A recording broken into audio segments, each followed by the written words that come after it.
Hi everybody, I'm Frank Phillips and I'm a reporter. I'm proud to be a reporter. It's been a very rewarding career for me, and you're watching this because you're interested in being a reporter, and I hope that you will pursue that interest. Now, this is an introductory video. During this time together in the future videos we're going to do on this Be a Reporter channel, I'm going to try to give you some information that I've learned over 53 years of being a reporter, and I think that you'll find that this is helpful.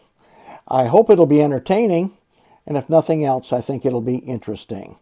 I'm still a reporter, by the way, so when you look at the snow on the roof and the wrinkles on the face, don't think I'm going to be telling you how it used to be. We may talk on that a little bit, but mostly I just want to share with you some ideas and some things I've learned over the years, which hopefully will be of benefit to you. Who am I? One of the things that I hate when I'm looking at a YouTube video, and I love YouTube, is when somebody says, this is how you ought to do things. Well, why? What makes you an expert? What makes me think that you know anything about what you're talking about? As I said, I've been a reporter 53 years. I started in 1970. The first reporting gig I had was during a high school football game. Dale Benham was calling the game. It was Lincoln Community High School was playing on the field. We got to the halftime, and the chief engineer was running the control board at the time. I didn't know anything about a control board. And he said, well, you need to do the newscast during halftime. And I thought, oh boy. So what we did, we went out to the teletype. Yes, it was a teletype like you see in the old movies. Clack, clack, with the keys hitting the paper or hitting the ribbon that made letters and numbers on the paper. And we pulled off a few sheets of that teletype paper. It was a continuous roll yellow teletype paper. No holes in it. It just was platen fed. In other words, just like a typewriter. You put it in there and the platen actually advanced, and that rubber platen would advance the paper. As we were waiting for halftime, I was very busily studying the newscast that he gave me. Actually, it was just probably about that much teletype paper. I think it was just a few headlines. As far as I was concerned, it could have been a 3-hour broadcast, though I was that nervous. Halftime came and he introduced me, and here we are with the news. So I remember holding it like this, my hands just shaking as I read the words on that page, and I'm sure it was terrible. And we got through that, and well, thank you very much. And now back to football. And we went back to football then. That was my first broadcast 53 years ago. That was at a college station at Lincoln Christian College, now Lincoln Christian University. And that station became affiliated with NPR. It became an official public radio station a year later. And while I was there, I was able to produce shows. I was a disc jockey. And I also produced a feature for NPR's All Things Considered about a local emergency room doctor who had served in Vietnam and was bringing some of the techniques he learned on the field over to the hospital where he worked, so that when they had trauma patients, he was able to help them in a more timely manner because of what he had learned when he was a soldier. I won the radio award that year. I was very proud of that. I wish I still had it. It was just a little tiny pin. I corresponded with the famous Ira Flato when I worked for that college station, when we were affiliated with NPR. Back in the day, we did not have email. We didn't have text messaging. Instead, what we had was this huge machine about the size of a desk. And it was a punch reader. It had a roll of paper tape about that wide that you would feed into the machine.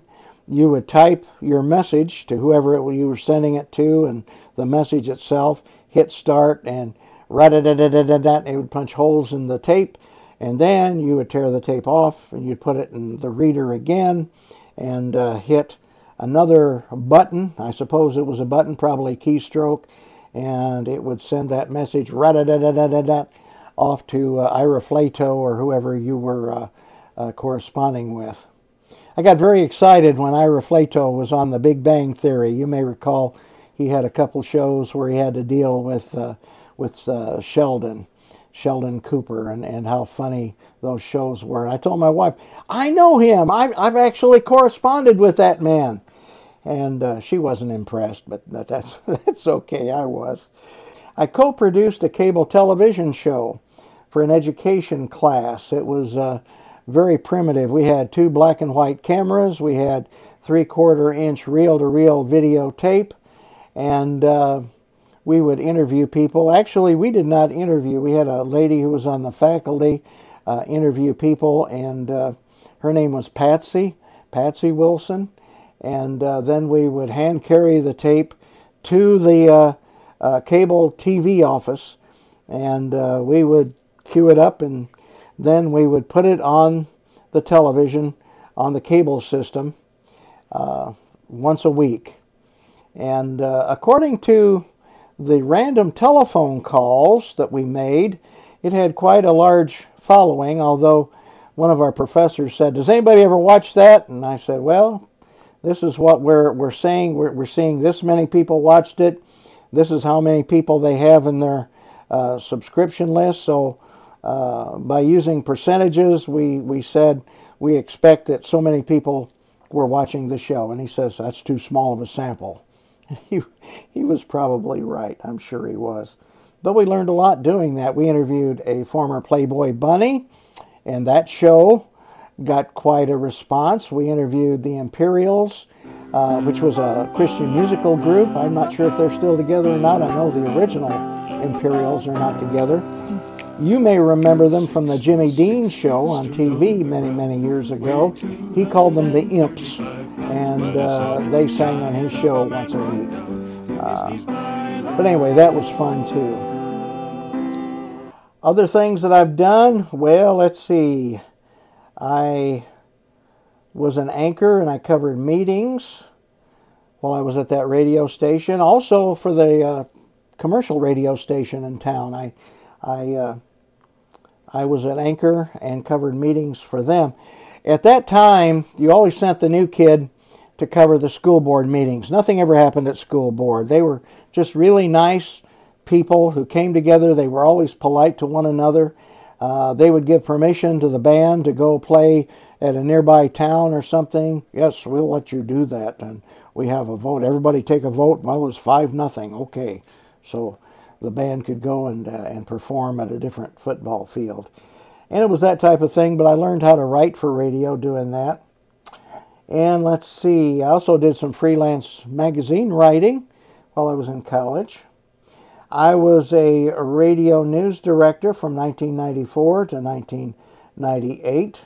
I started about the 1st of May, as I recall, and in Indiana, the primary election day is a few days after that. I didn't know anybody in town. That was in Crawfordsville, Indiana, WCVL radio, and the general manager said, "Well, you're anchoring our election coverage."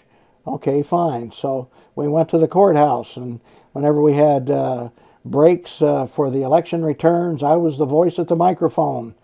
The only problem was I didn't know how to pronounce anybody's name. There was a lady named McGoy. Got to know her and her husband. They were very nice people. I'm sure they still are very nice people. But I pronounced it, and Helen McGahee has so many votes.